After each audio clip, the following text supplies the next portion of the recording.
विद्यार्थी मित्र हो, आज आपण उर्दू माध्यमातील कविता क्रमांक 2 संतवानी अ शेख मोहम्मद सांगती सेव ही कविता अभ्यासणार आहोत। याचे कवी संत शेख मोहम्मद आहेत। या अभंगात ही कविता नव्हे अभंग आहे, कारण संतांनी ही कविता लिहिलेली आहे। मी आपल्याला सांगू इच्छितो की संतवाणी म्हणजे काय, तर मी आपल्याला अगोदरच असं सांगितलेलं आहे। संतांची वाणी, संतांनी केलेला उपदेश, संतांनी केलेला एक सल्ला, एक उपदेश, आणि तो पण चांगला। संतों ने किया हुआ एक अच्छा एडवाइस, इसे वो संतवाणी कहा जाता है। ये कविता के जो कवि है संत शेख मोहम्मद,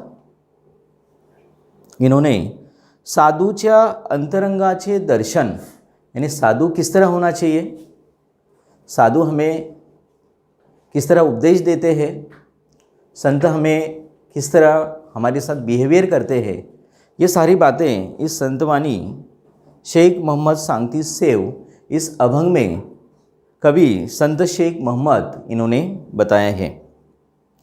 अभी आप लोग सोचते होंगे कि सांगती सेव, सेव म्हणजे ऐकावे, सेव जैसे आप लोग सेव का कुछ अलग मतलब समझ रहे, लेकिन यहाँ पे सेव का मतलब जो है ऐकावे, टू लिसन, सुनना है, और सांगती टू से बोलना है, बोल रहे हैं। यानी शेख मोहम्मद कुछ ना कुछ यहाँ पे हमें कुछ एग्जाम्पल के ज़रिए वो बता रहे कि साधु को किस तरह पहचानना है, उसके सिम्टम्स क्या है पहचानने के, और एक अलग अलग एग्जाम्पल के ज़रिए उन्होंने यहाँ पे हमें बताया है। पहले कविता मैं ये पढ़ रहा हूँ। केकतीला काट्यांचे वेढे, भीतरी निपजती केवडे, तैसे साधूचे शब्द गाढे, परोपकार लागी। फणस सर्वांगी काटवले, भीतरी महागोडीने कोंदले, तैसे साधू हृदय झाले, बोता संगे परियेसा। नारळ कठीण दिसे बाहेर, भीतरी खोबरे अरुवार, तैसे साधूचे अंतर, बोधे ओसंडले। ऐसा सद्गुरुशी धरा भाव, तो कैसा करावा उपाव, शेख मोहम्मद सांगती सेव, सभे श्रोत्यांप्रती। या अभंगात साधूच्या अंतरंगाचे दर्शन इथे घडवलेले आहे। तसेच साधुत्व ओळखण्याचे निकष, म्हणजे ज्याचे सिम्पटम्स कसे आपण ओळखावे, विविध दृष्टांतातून, वेगवेगळ्या उदाहरणातून, दृष्टांत म्हणजेच एक्झाम्पल, उदाहरण स्पष्ट केलेले आहे। पहिला जो स्टांजा आहे त्याचा अर्थ आपण आता पाहूया। केकतीला काट्यांचे वेढे, केकती नेम ऑफ दो एक फ्लावर प्लांट, एक फूल का झाड़ जो सुगंधी है, स्मेल से भरा हुआ है, खुशबूदार है। केकती name of the flower plant है ये। काट्यांचे वेढे, कांटे जो चुभते हैं, आप लोगों ने देखा होगा गुलाब का फूल कैसा रहता है, उसको साइड से कांटे रहते हैं, अगर नीचे हम लोग हाथ लगाए तो कांटे चुभ जाते हैं।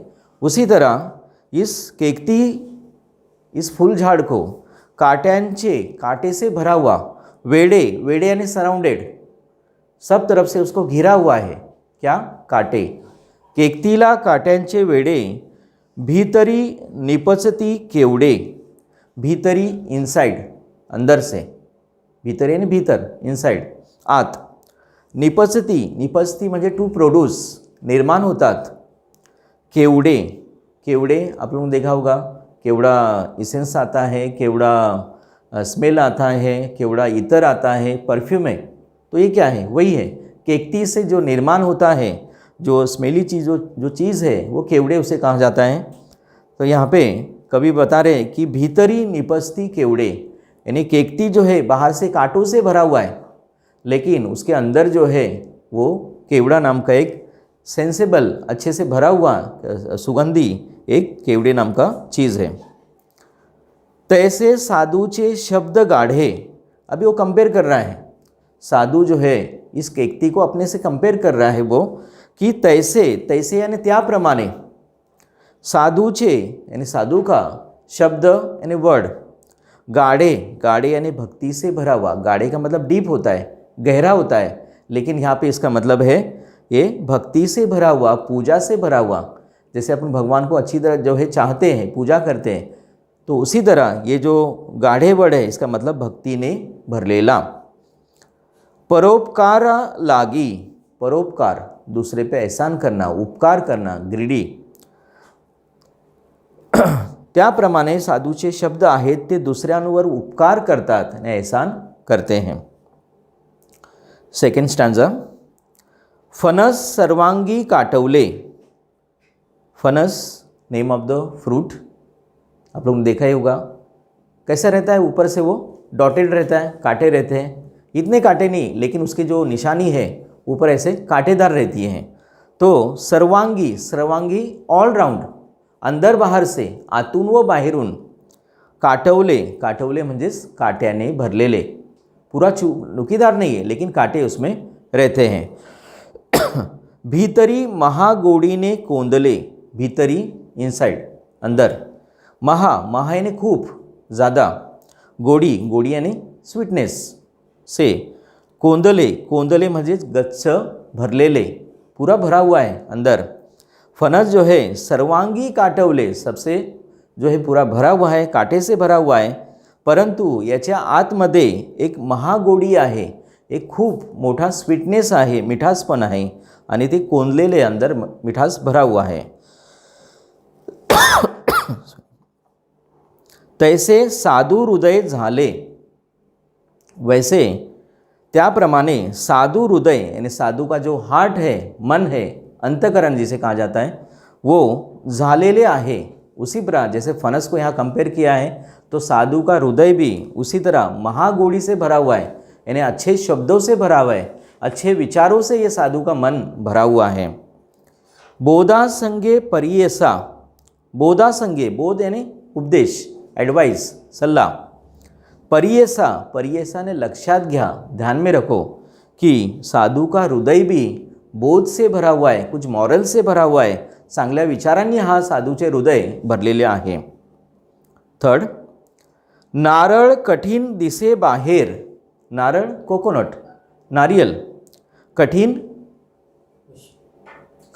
हार्ड, एकदम स्ट्रांग। नारळ आप लोग देखा होगा, ऊपर से उसकी जो कवटी है, उसका जो कवर है कितना हार्ड रहता है। दिसे बाहेर, बाहेरून, भीतरी खोबरे अरुवार, भीतरी इनसाइड, खोबरे खोबरा, जो नारियल हम लोग खाते हैं कोई चटनी वगैरह बनाने में, तो कैसा है वो पूरा अंदर है, एकदम सॉफ्ट है, नरम है। अरुवार म्हणजे सॉफ्ट, कोमल, एकदम मृदू। तैसे साधूचे अंतर, उसी प्रमाणे त्याप्रमाणे साधूचे अंतर आहे, अंतर म्हणजेच मन, माइंड, अंतकरण। जसे नारळ बाहेरून कठीण आहे, परंतु आतमध्ये भीतरी खोबरे आहे, कोमल आहे, त्याचप्रमाणे साधूचे अंतर इथे एकदम सॉफ्ट आहे, नरम आहे। म्हणजे साधू कोणालाही जास्त जोराने बोलत नहीं, जोर से किसी से बात नहीं करता है, अच्छे से समझाकर चांगल्या प्रकारे वो जो है एक नारियल की तरह, खोबरे की तरह वो सॉफ्ट है, नरम है। बोधे ओसंडले, बोधे मतलब वही उपदेश, एडवाइस, ओसंडले टू फ्लो, बहना, भरून वाहते। त्याचप्रमाणे साधूचे मन आहे बोधाने भरलेले आहे आणि बोधाने ते भरून वाहत आहे, यानी उसका उनका जो एडवाइस है सब लोगों को देकर वो भर भर के ज़्यादा से ज़्यादा एडवाइस वो उपदेश दे रहे हैं। फोर्थ, ऐसा सद्गुरुशी धरा भाव, इस तरह, ऐसा आहे ना, इस तरह, याप्रमाणे. सद्गुरू, सद्गुरू म्हणजेच सत्य बोलणारे, सच बोलने वाले, ट्रूथ बोलने वाले, हमेशा सही बात करने वाले. धरा, धरा यानी टू कैच, भाव यानी भावना. इसी तरह ये जो भावना है, फीलिंग्स है, एक सद्गुरु की तरह यानी सत्य बोलने वालों की तरह हमारे अंदर आनी चाहिए.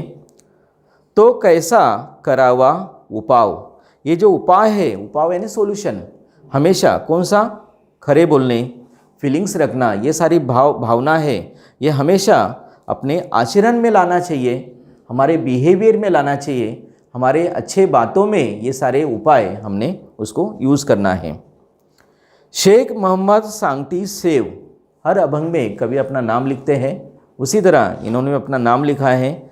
शेख मोहम्मद सांगती सेव, सेव म्हणजेच ऐकावे, टू लिसन, सुनो.